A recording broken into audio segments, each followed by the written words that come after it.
Class 5th standard first semester examination marks 50. First bit ಪದಗಳ ಅರ್ಥ ಬರೆಯಿರಿ. ಇದು 5 ಅಂಕದ ಪ್ರಶ್ನೆಗಳಾಗಿವೆ.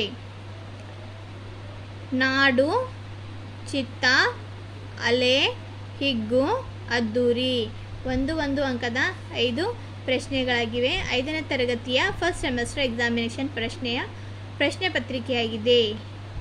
ಒಂದು ವಾಕ್ಯದಲ್ಲಿ ಉತ್ತರಿಸಿ. ಇದು ಕೂಡ 5 ಅಂಕದ ಪ್ರಶ್ನೆಯಾಗಿದೆ. ಒಂದೊಂದು ಪ್ರಶ್ನೆಗೆ 1 ಅಂಕಗಳಿವೆ ವಿದ್ಯಾರ್ಥಿಗಳೇ. ಕವಿ ಯಾವ ಹಾಡಿಗೆ ತಲೆದೂಗಲು ಆಸೆ ಪಡುತ್ತಾರೆ? ಮುಂದಿನ ಪ್ರಶ್ನೆ 2. ಹದಿಬದೆ ಧರ್ಮ ಗ್ರಂಥವನ್ನು ಬರೆದವರು ಯಾರು? ಮುಂದಿನ ಪ್ರಶ್ನೆ 3. ನವಿಲು ಯಾವ ರೀತಿ ಕುಣಿಯುತ್ತದೆ? ಮುಂದಿನ ಪ್ರಶ್ನೆ 4. ಪ್ರಾಚೀನ ಭಾರತದ ಅತಿ ದೊಡ್ಡ ಗುರುಕುಲ ಯಾವುದು? ಮುಂದಿನ ಪ್ರಶ್ನೆ 5. ನಮ್ಮ ರಾಷ್ಟ್ರಗೀತೆ ಯಾವುದು? 2 ಅಂಕದ ಪ್ರಶ್ನೆಗಳು. ಥರ್ಡ್ ಬಿಟ್ 2, 3, 6 ಇವು 2 ಅಂಕದ ಪ್ರಶ್ನೆಗಳಾಗಿವೆ. ಭಾರತದಲ್ಲಿ ಯಾವ ಯಾವ ಧರ್ಮದವರಿದ್ದಾರೆ? ಪ್ರಶ್ನೆ 2. ನವಿಲು ವಾಸಿಸುವ ಸ್ಥಳಗಳಾವು? ಮುಂದಿನ ಪ್ರಶ್ನೆ 3. ಕನ್ನಡದ ನುಡಿಯಲ್ಲಿ ಏನೇನು ಅಡಗಿದೆ? ಹೀಗೆ 2 ಅಂಕದ 3 ಪ್ರಶ್ನೆಗಳು ಇಲ್ಲಿ ಕೊಟ್ಟಿದ್ದಾರೆ. ಮುಂದಿನ ಪ್ರಶ್ನೆ, ಈ ಮಾತನ್ನು ಯಾರು ಯಾರಿಗೆ ಹೇಳಿದರು? ಪ್ರಶ್ನೆ 1. ಈಗೋ ನೋಡೋ ಇದು ವಿದ್ಯಾರೇಖೆ. ಮುಂದಿನ ಪ್ರಶ್ನೆ 2. ಅವನ ಕೈಯಲ್ಲಿ ವಿದ್ಯಾರೇಖೆ ಇಲ್ಲ, ವಿದ್ಯೆ ಹತ್ತುವುದಿಲ್ಲ. ಈ ಮಾತನ್ನು ಯಾರು ಯಾರಿಗೆ who told this to him? 2 ಅಂಕದ 4 ಪ್ರಶ್ನೆಗಳಾಗಿವೆ ವಿದ್ಯಾರ್ಥಿಗಳೇ.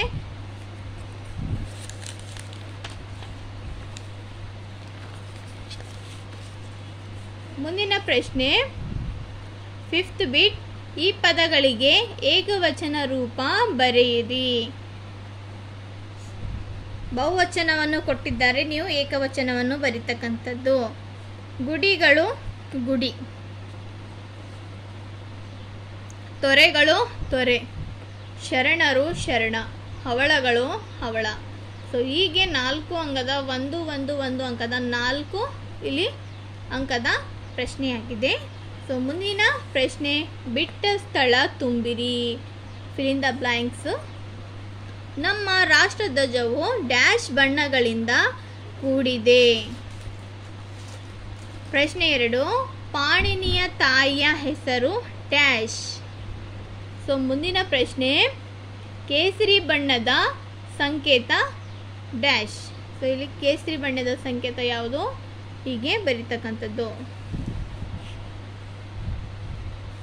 ಮುಂದಿನ ಪ್ರಶ್ನೆ, ಕೆಳಗೆ ಪದಗಳಿಗೆ ಸಮಾನಾರ್ಥಕ ಪದಗಳನ್ನು ಬರೀರಿ.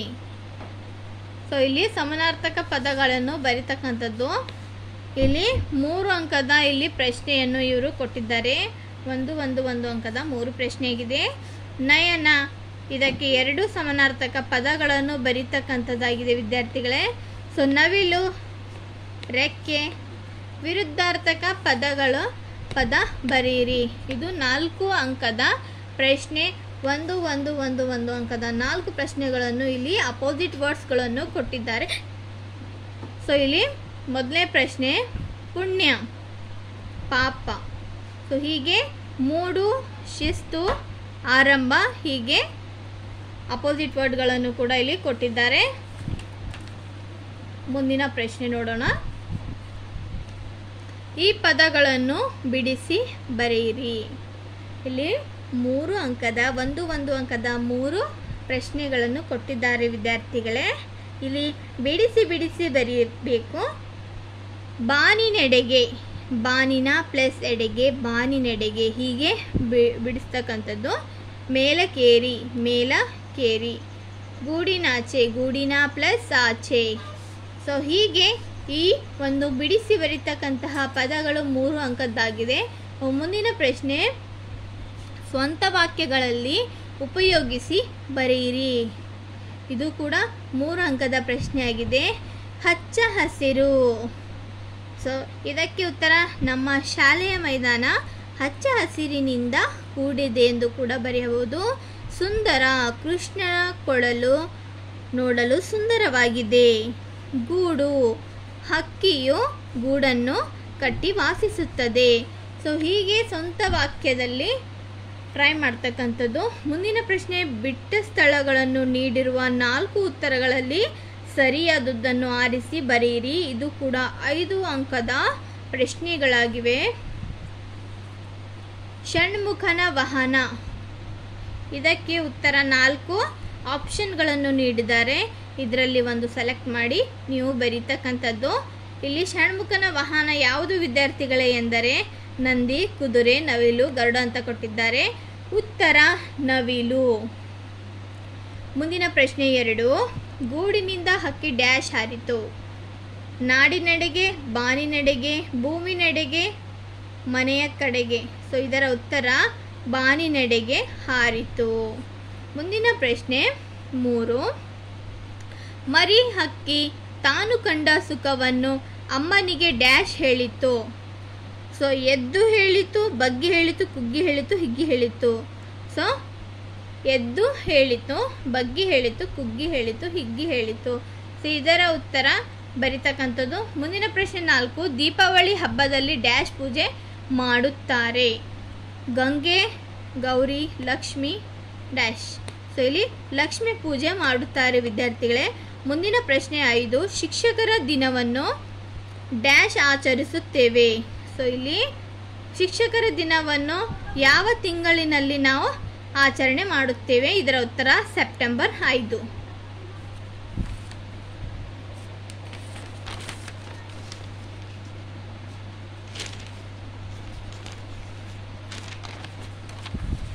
ಸೊ ಮುಂದಿನ ಪ್ರಶ್ನೆ, ಕೆಳಗಿನ ಅ ಪಟ್ಟಿಗೆ ಬ ಪಟ್ಟಿಯನ್ನು ಹೊಂದಿಸಿ ಬರೆಯಿರಿ.